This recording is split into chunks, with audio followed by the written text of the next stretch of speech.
He was a high-ranking soldier that witnessed that thing going down. He said they didn't take the babies to help the babies get better. They took the babies, brought the babies back to health, but they left the babies with a chip in them.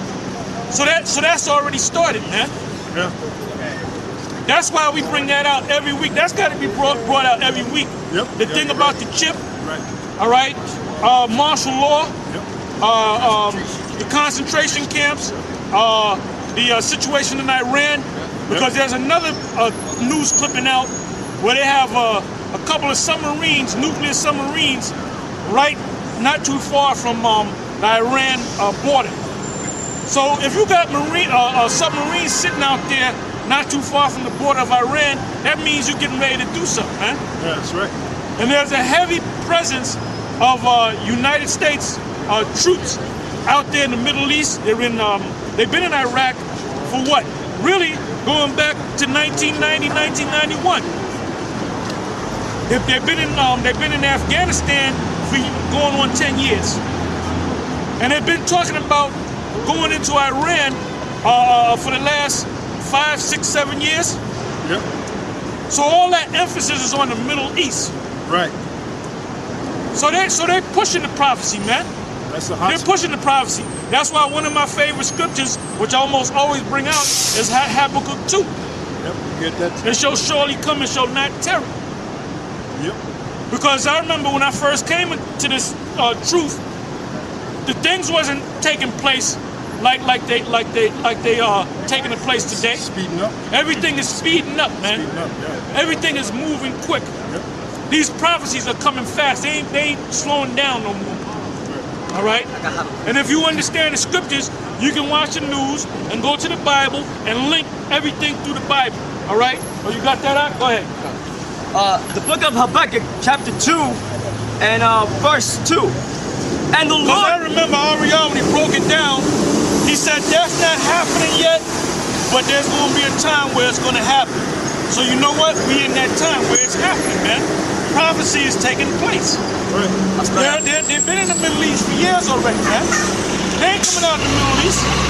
Barack Obama said he ran to be for president of the United States to bring the boys back home. Are the boys back home? Hell no. Matter of fact, they wasn't even in Pakistan, man. The night of his inauguration, the week of his inauguration, they had those drones dropping bombs. So Jake is asleep, man. So the ones of you niggas that's asleep, you're gonna feel those prophecies, man. You're gonna be a part of those prophecies. All right? Go ahead. Habakkuk chapter 2, verse 1. I will stand upon my watch and set me upon the tower. And that's what we're doing right now. Go ahead. And will watch to see what he will say unto me, and what I shall answer when I am reproved. And the Lord answered me and said, write the vision and make it plain upon tables. And that's the word right here. Go ahead. That he may run that readeth it.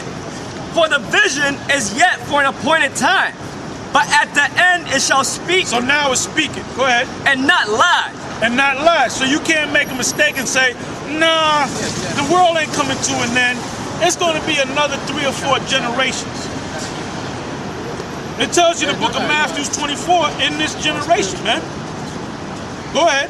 When you see all these things take place, come to pass, then you should know that the end is near. Go ahead. Though it tarry, wait for it, because it will surely come. Because at one time it seemed like 8 or 10, really 20 years ago, 15 years ago, it seemed like it was tarrying.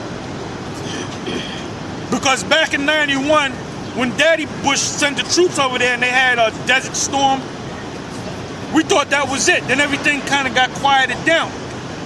So that wasn't the time. So now it's the time, man. They're constantly sending, and they just said in the news that they spent over $1 trillion towards the military for these wars over here, man. And you're in, and that's the biggest budget in the history of the military in any nation, man. Right. $1 trillion. You know what $1 trillion is? $1 trillion is 1 billion times 1,000. 1,000 billion. And you in a depression. Really, you're in depression right now. You're not in a recession. You're in a depression. But you're not going to stop. You're not going to say, well, you know what? Let's take the money from the military and let's make a stimulus and bring this country back to life economically because we're failing economically. No, you're not doing that. You're constantly putting money. You said, Barack Obama said this. He said that we're going to spend $1 million per soldier, $1 million per troop. And you know how much that soldier gets? He gets about what? I don't even think it's, it might be a little bit more than $2,000 a month. So out of that $1 million, you're getting a couple $1,000, man. So you guys going over there to the military, you a bunch of stupid idiots, man. They don't give a fuck about you. Go ahead. No, Terry, wait for it. Because it's not Terry. You don't gotta wait no more. You don't gotta wait too much longer. All you gotta do is watch these prophecies and watch for the next prophecy. Go ahead. Because it will surely come, it will not tarry. You know what Ariel said about the chip? He said in Revelation, the 13th chapter, when it speaks about the chip, it said that there is going to be a chip, but they're not going to have time to implement it. Because that's back when we were teaching that the year 2000, you know? Right. But now it went past the year 2000. It's another year, 10 years in the year 2000, which is 2010. Yep. And you actually see it right now. They're not hiding it no more. They got kits where you can buy your do-it-yourself kits where you can put your own chip in your own fucking hand, man. You don't need a doctor or nothing like that. You know about that, sir? I'm just asking you a question. Go ahead. That was it. All right. Go ahead. This is the book of 2nd Ezra, chapter 9, verse 1. He answered me then and said, measure thou the time diligently in itself. And when thou seest part of the signs past, which I have told thee before, then shalt thou understand that it is the very same time wherein the highest will begin to visit the world which he made. So we're in that time right now. Go ahead. Therefore, when there shall be seen earthquakes and uproars of the people in the world, then shalt thou well understand that the Most High spake of those things from the days that were before thee, even from the beginning. For like as all that is made in the world hath a beginning and an end, and the end is manifest, even so the times also of the highest have plain beginnings in wonders and powerful works, and ending in effects and signs. And we in that time, man. Yep. So the average Edomite out there, he don't know what the hell is going on. He's hoping in the back of his mind that everything's going to be back to normal.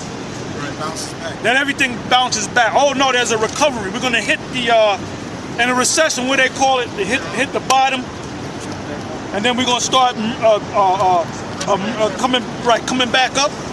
That's what these, and then these so-called top financial experts, they believe that too.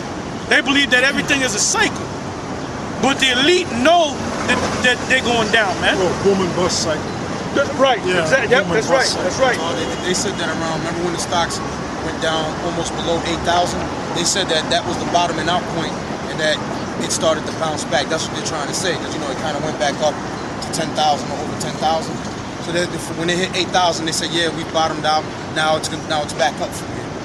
Yeah, but that's a damn lie, man. They control. And then the euro was at one time it was for every $150 US, you can get $100 euro. Now it's down to 119. And there's a term, I forget the term, but when it's gonna, they're predicting that the euro is going to be equal to the dollar. So that's the prophecy of Daniel, the 2nd chapter, the 40th verse, where it speaks about them 10 toes, partially strong and partially weak, iron and part miry clay, because it was partially strong and partially weak. But we in that time now, because you got the Greek. The Germans were wishing that the Greeks would just disappear, because they brought the credit status of the Greeks down to, I believe it's AA plus, and they just did that. They declared it last week to Spain, AA plus, from AAA. That means if you want to borrow money, instead of you paying something like 5% interest, you got to pay close to like 15 to 20% interest. So that just destroys a company, man. A company, well, I was going to say country, but it is a company. Because Germany is a company, Italy is a company or corporation,